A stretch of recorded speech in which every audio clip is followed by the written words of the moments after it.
बच्चे इस कहानी से दूर रहें। मेरे ब्रेस्ट 40 इंच के हो गए थे।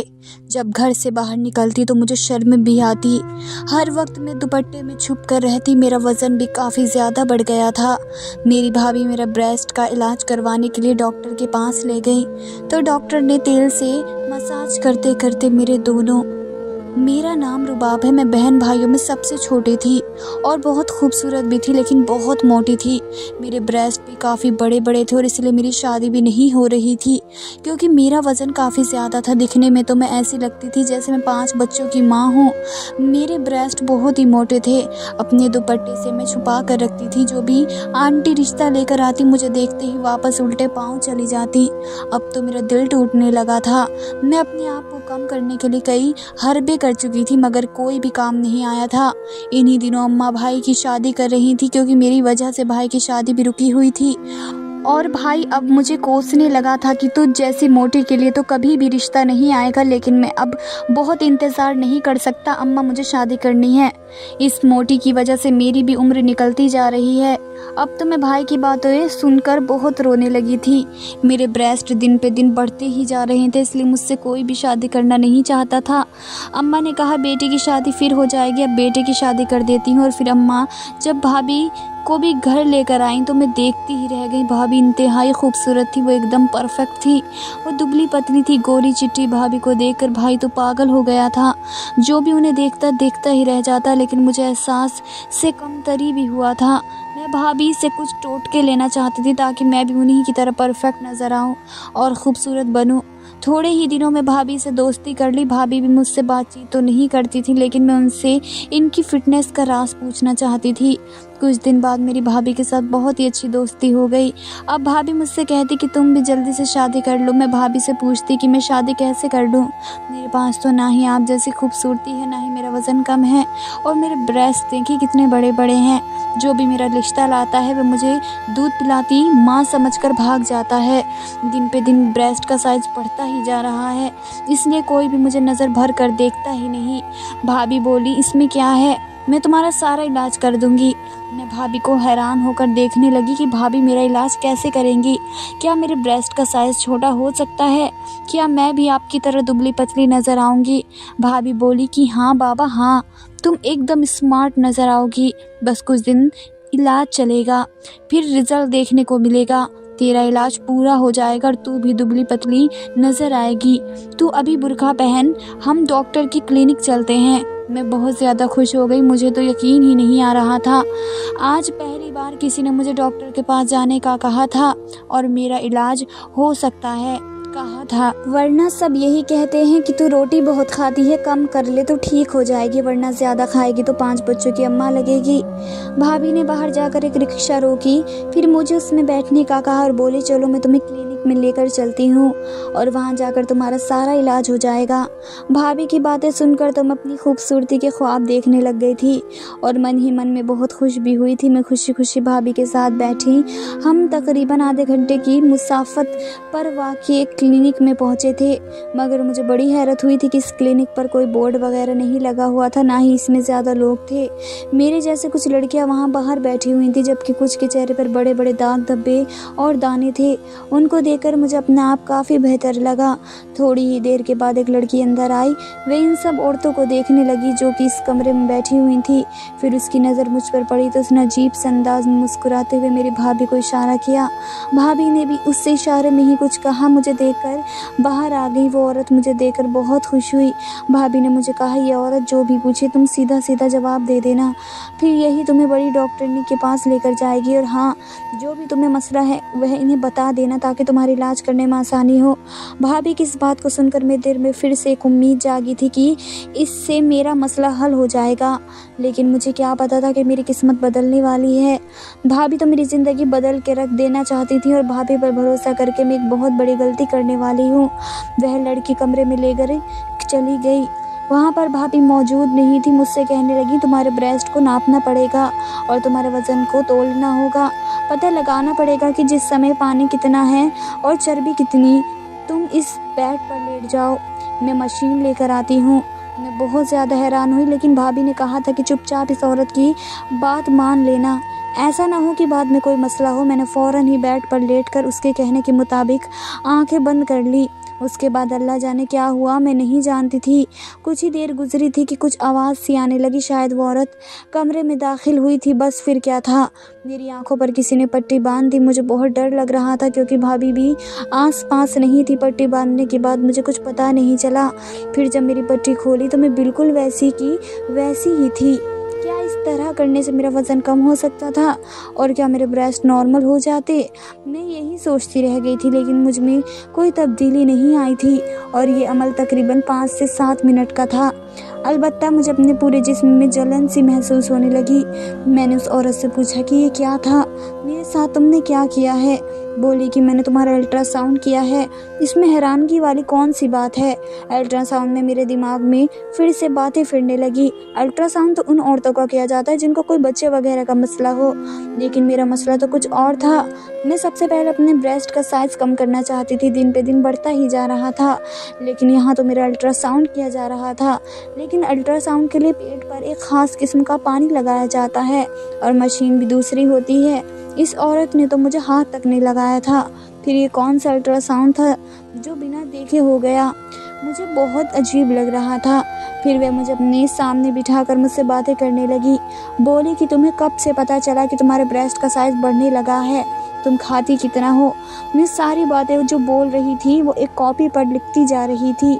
यहाँ तक कि सारी मालूमात मुकम्मल हो गई तो उसने मुझे कहा, अब तुम बाहर आ जाओ और अपनी भाभी को अंदर भेजो। मैं डरते डरते बाहर चली गई। मुझे तो पता नहीं था कि मेरा साइज़ कम भी हो पाएगा या नहीं। भाभी को मैंने अंदर कमरे में भेज दिया। खुद मैं दरवाजे के बाहर खड़ी हो गई। मुझे दरअसल अजीब लग रहा था कि मैं यहाँ खड़ी रहूँ। मैं तभी दरवाजे के करीब जाकर खड़ी हो गई तो मेरे कानों में भाभी और उस औरत की बातों की आवाज़ें आने लगी। तभी मुझे अंदर से हंसने की आवाज़ आई तो मैं हैरान हो गई कि भाभी किस औरत से दोस्ती थी या वो उसे जानती थी पहले से ही, क्योंकि इन दोनों के हंसने की आवाज़ें बाहर तक आ रही थी। खैर मैं कुछ कर नहीं सकती थी, मेरी भाभी ही मेरा सब कुछ थी। भाभी थोड़ी देर के बाद कमरे से बाहर आई। उनका चेहरा बिल्कुल सपाट था। कहने लगी, चलो जल्दी से घर चलो, अब काफ़ी देर हो गई है, तुम्हारा भाई भी आने वाला होगा। मैं उनकी इस हड़बड़ी को समझ नहीं पाई। मैं उसके पीछे पीछे आ गई, लेकिन मैं भाभी से पूछना चाहती थी कि क्या मेरा इलाज मुमकिन है, लेकिन भाभी तो इतनी जल्दी में थी कि मुझे मौका ही नहीं मिला। भाभी ने फ़ौरन ही जाकर सड़क पर एक रिक्शा रोक लिया और उसमें बैठ गई। पूरा रास्ता भाभी ने मुझसे कोई बात नहीं की। वो गुमसुम सी रही, शायद अल्फाज का चुनाव कर रही थी मुझसे बात करने के लिए, लेकिन भाभी के सामने मेरी ज़ुबान भी खुल नहीं रही थी। आधे घंटे में घर पहुंचे। भाभी ने रिक्शे वाले को पैसे दिए और वापस भेज दिया। रिक्शा वाला मुझे बड़ी अफसोस भरी नज़रों से देख रहा था। लगता था जैसे उसे सब कुछ मालूम हो जो मुझे बताना चाहता हो। उसने मुझे आवाज़ भी दी कि रुकिए, बात सुनिए। भाभी ने उसे झिड़क कर वहाँ से भगा दिया था। मैं बहुत परेशान हुई थी। मेरे तो दिल चाह रहा था कि मैं भाभी से सारी बातें पूछ लूँ, उनसे कहूँ कि मैं भाई को बता दूँगी, लेकिन मैं क्या कर सकती थी। मेरा वज़न बहुत ज़्यादा था और साइज़ भी बहुत बड़ा था और उसके लिए भाभी ने ही मेरा इलाज करवाना था। जैसे ही हम घर में दाखिल हुए, भाभी मुझसे बात करने के बजाय अपने कमरे में चली गई। मैं भी उनके पीछे गई कि शायद वे मुझे मेरे इलाज के बारे में कुछ बताएंगे, मगर उन्होंने फ़ौरन से दरवाज़ा बंद कर लिया और मैं बाहर की तरफ खड़ी देखने लगी। काफ़ी देर तक भाभी का इंतज़ार किया, मगर वे कमरे से बाहर नहीं निकली। मैं इस तरह मुख्तलिफ़ ख़यालात सोचती अपने कमरे में आ गई। तभी अम्मी ने मुझे बुलाया, कहा कि भाभी तुमको बुला रही हैं। मैं बाहर गई तो भाभी बहुत खुश लग रही थी। गले लगाकर बोली, तुम मेरी सबसे अच्छी बहन हो, मैं आज बहुत खुश हूँ, तेरा इलाज तो हो ही जाएगा। भाभी के चेहरे से खुशी के रंग झलक रहे थे। उन्होंने मुझे अपने पर्स से 2000 निकाल कर दिए और बोली, जो भी दिल करे मेरी तरफ से खा लेना। मैं परेशान होकर बोली, भाभी तुम मुझे मेरे इलाज के लिए लेकर गई थी और अब खाने के लिए मज़ीद पैसे दे रही हो, यह क्या बात हुई? मेरे पूछने पर भाभी हंस पड़ी। हाय, इसमें क्या बात है, तुम खाना पीना आज कर लो, कल से तुम अच्छी तरह से डाइटिंग कर लेना और मैं तुम्हारा इलाज भी करवाऊंगी। और हाँ, इस डॉक्टर ने मुझे दवा भी दी है, इस दवा से 2 हफ्ते में तुम्हारे पेट की चर्बी पिघल कर ख़त्म हो जाएगी। और एक ऑयल भी दिया, वो ऑयल अपने ब्रेस्ट को लगाकर अच्छे से मसाज करोगे तो जल्द से जल्द इस मसले से भी निजात पाओगे। भाभी की ये बात सुनकर मैं बहुत खुश हुई। अच्छा, क्या वाकई? मुझे तो लगा था कि इसने कोई खतरे वाली बात की है, या यही शायद मैं लाइलाज हूँ, मेरा कोई इलाज नहीं हो सकता। मेरी बात पर भाभी हंस पड़ी और फिर बड़ी ही शैतानी मुस्कुराहट चेहरे पर सजाकर बोली, तुम्हारा इलाज है मेरी जान, बस तुम्हें थोड़ा सा सब्र करने की ज़रूरत है। भाभी के ऐसे तासुरात देखकर मुझे घबराहट महसूस होने लगी, मगर फिर खामोश हो गए। हमें पता ही नहीं चला कि मेरा बड़ा भाई भी घर आ गया। मैंने और असद ने खूब मजाक किया। हम लोगों ने बाहर से खाना मंगवाया और खाया। सब कामों से फारिग होकर भाभी मेरे कमरे में आई। उसके हाथ में छोटी सी शीशी की बोतल थी। शीशी की बोतल वह मुझे देने लगी। मेरी तरफ देखते ही बोली, यही वो दवा है जो इस डॉक्टर ने मुझे दी है। अगर तुम इस ऑयल को अपने ब्रेस्ट पर लगाओगी तो ब्रेस्ट की चर्बी पिघल जाएगी। मैंने भाभी से कहा, इससे क्या होगा, ये तो बहुत थोड़ा सा ऑयल है। नहीं, इसी से तो असल असर होगा, ये बहुत तासीर वाला ऑयल है। ये कहकर भाभी ने वह बोतल मुझे दिखाई। इसमें ख़ास किस्म का तेल था। भाभी ने मुझे बताया कि इस तेल को ब्रेस्ट पर लगाकर थोड़ा मसाज करके रात भर सो जाना है। तुम्हारा वज़न कम होने की वजह से तुम्हारे जिस्म में बहुत सारी तब्दीलियाँ आना शुरू हो जाएंगी।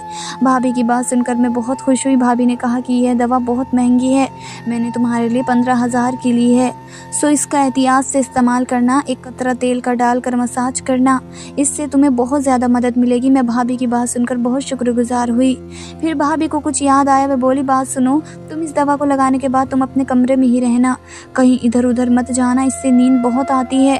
जी भाभी, मैं कहीं नहीं जाऊंगी, आप फिक्र ना करें, पूरा कोर्स करूंगी। हाँ, बहुत अच्छी बात है, चलो अब मैं चलती हूँ, रात बहुत हो गई है। ये कहकर भाभी मेरे कमरे से चली गई और मैं उस शीशी को देखने लगी जो बहुत ही छोटी सी थी। इसमें जैसा लगता था तेल नहीं बल्कि जहर के कतरे हों। मैंने ये सब बोला तो एक अजीब सी बदबू मेरे नाक से टकराई थी। खाया, मैंने दरवाज़ा बंद किया और इसका इस्तेमाल करने के बाद मैं सो गई। मुझे उस रात बहुत गहरी नींद आई थी। काफ़ी देर में सोती रही, बिल्कुल ऐसे ही जैसे कोई बेहोश होता है। सुबह के तकरीबन 10 बजे अम्मा ने मेरा दरवाज़ा ज़ोर ज़ोर से बजाया। अम्मा की दस्तक सुनकर मैं भी बहुत ज़्यादा डर गई थी, क्योंकि ऐसा पहले कभी नहीं हुआ था।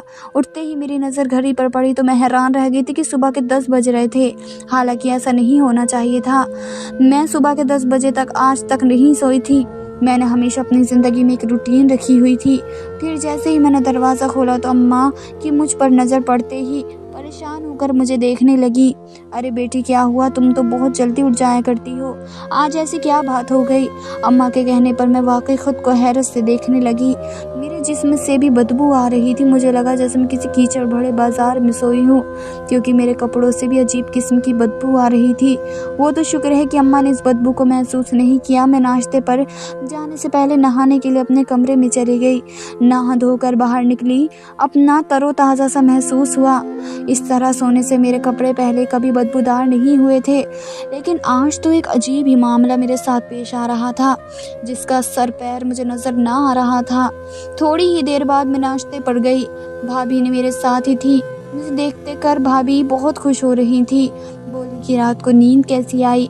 मैं भाभी को यह भी नहीं कह सकती थी कि मुझे बहुत ज़्यादा नींद आई है, बल्कि नशे वाली नींद आई, क्योंकि अम्मा भी साथ बैठी थी और हो सकता था कि अम्मा मुझे इस बात पर भी डांटे कि तुम भाभी के साथ अकेले क्लिनिक में क्यों गई थी। यूँ मैं चुप रही।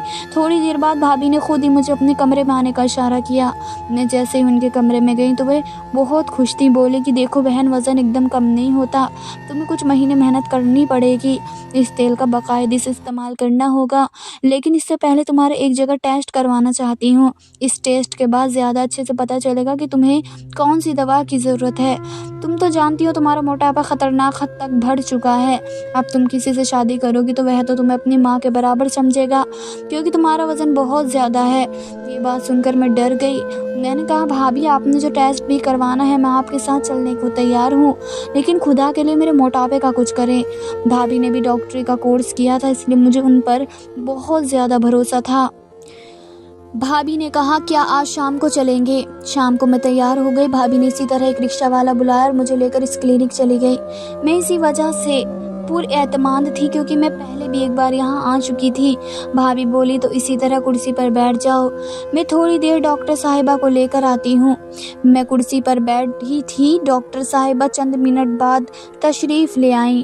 फिर उनके आते ही मुझे पसीने आने लगे और वह बुरी तरह हंसने लगी और कहने लगी, स्मार्ट लग रही हो। जबकि मैं हैरान थी कि ऐसा तो किसी ने आज तक नहीं कहा था कि मैं पतली लग रही हूँ। क्या ये लोग मुझे बेवकूफ़ समझ रहे थे। मैंने देखा उस औरत के हाथ में कपड़े थे जो नए और जदीद तर्ज के लग रहे थे।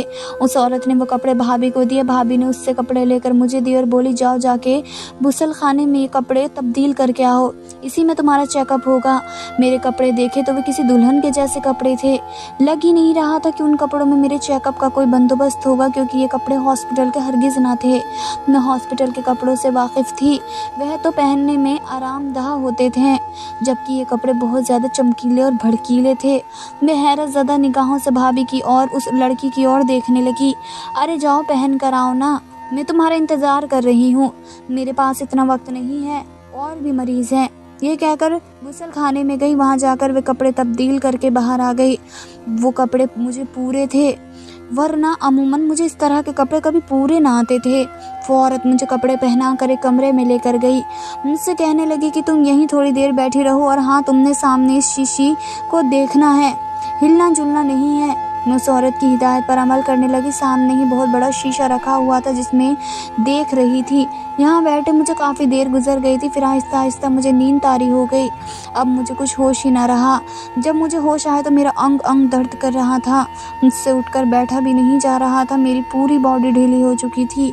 बहुत मुश्किल से मैं उठकर बैठी थी और लड़खड़ाती हुई पाँव से चलकर बाहर आई थी, जहाँ पर भाभी और डॉक्टर ने हंस हंस कर बातें कर रहे थे। मैंने सीधे जाकर उनसे सवाल किया कि यहाँ मेरा कौन सा इलाज कर रहे हैं जो इतनी दर्द हो रहा है, और मैं बार बार क्यों बेहोश हो रही हूँ। मैं अपनी बात सख्त लहजे में पूछ रही थी, लेकिन भाभी और डॉक्टर मेरी बात सुनकर एकदम हैरान हो गए। फिर कुछ संभलते हुए भाभी कहने लगी, डरने की कोई ज़रूरत नहीं है मेरी जान, तुम्हारे जिस्म का थोड़ा सा मसाज किया है, और इसलिए ताकि तुम्हारे जिस्म से चर्बी पिघल कर बाहर आ जाए।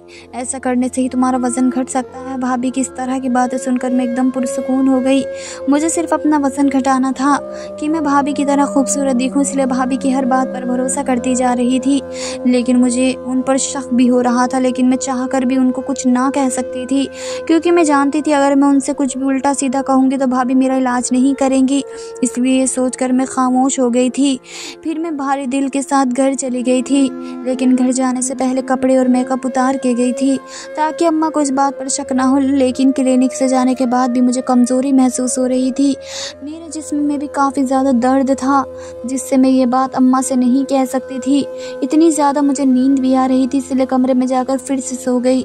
मेरी अम्मा मुझे इस हालत में देखकर परेशान होने लगी थी, और सुबह जब मैं उठी तो मुझसे पूछने लगी कि क्यों, क्या हुआ है तुम्हें, तुम्हारी तबीयत कुछ ठीक नहीं लग रही है। मुझे कोई बात है तो बताओ मुझे। माँ तो माँ होती है, बच्चे की हर तकलीफ़ को समझ जाती है, लेकिन मैं ये बातें अम्मा को बताकर उनको परेशान करना नहीं चाहती थी। कुछ भी नहीं, बस कुछ थकावट महसूस हो रही है इसलिए। लेकिन ऐसी कोई बात नहीं जिससे आप परेशान हो, मैं बिल्कुल ठीक हूँ। कुछ दिन ऐसे ही गुजर गए। मैं हर रात इस ऑयल का मसाज करके सोती, लेकिन इससे मुझे कभी कुछ फ़र्क महसूस नहीं हो रहा था। लेकिन इस दवा से मुझे बहुत ही बेहोशी वाली नींद आ जाती। इसके बाद जो भी मेरे साथ होता वो मुझे कुछ भी याद नहीं रहता था। जब सुबह हुई तो मेरा पूरा जिस्म दर्द कर रहा था। फिर अगले दिन भाभी बहुत खुश दिखाई दे रही थी और मुझसे कह रही थी कि तुम तो थोड़ी दुबली नज़र आ रही हो, चलो डॉक्टर से मिलकर आते हैं ताकि तुम्हें और कुछ दवा दे दें, ताकि तुम जल्दी से जल्दी दुबली पतली नज़र आने लगो।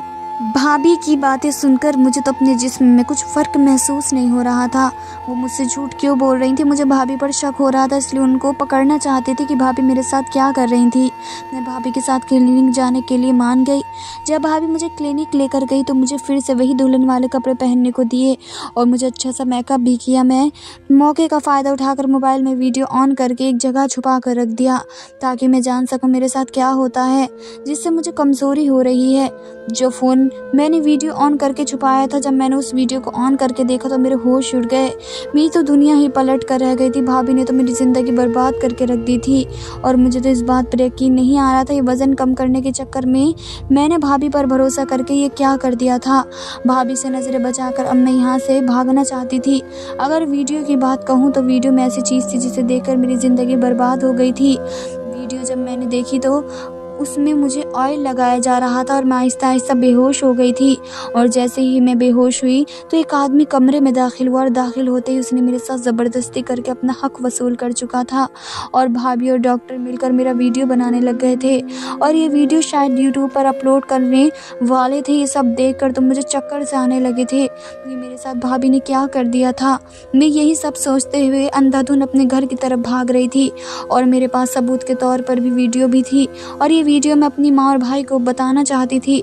जब मेरे घर आकर माँ और भाई को ये बात बताई तो भाई और अम्मा बहुत गुस्से हो गए। अब भाभी भी घर पहुंच गई थी, लेकिन भाभी मुझे क्लिनिक में ना पाकर घबरा गई थी। लेकिन भाभी के घर पहुंचने से पहले मैं भाभी की सच्चाई माँ और भाई को बता दी थी। भाभी के घर आते ही भाई ने उसके मुंह पर थप्पड़ रसीद किया था। तो फिर भाभी चीखती हुई बोली, क्यों मुझ पर अब हाथ उठा रहे हो? भाई ने भी चीख कर कहा, ये तुमने क्या किया है मेरी बहन के साथ? मैं अब तुम्हें एक लम्हे के लिए भी इस घर में नहीं रख सकता, इसलिए मैं तुम्हें तलाक देता हूँ। 3 बार तलाक देने के बाद इतने में पुलिस भी आ गई। पुलिस आते ही भाभी को गिरफ्तार करके लेकर चली गई थी और जो भी उसके पास था वह सब पुलिस ने डिलीट कर दिया था। भाभी जिनके साथ मिलकर ऐसा काम कर रही थी, पुलिस ने भाभी की मदद से उनके ग्रुप वालों को गिरफ्तार कर लिया था। मैं वाहिद लड़की नहीं थी जो भाभी ने मेरे साथ ऐसा किया था।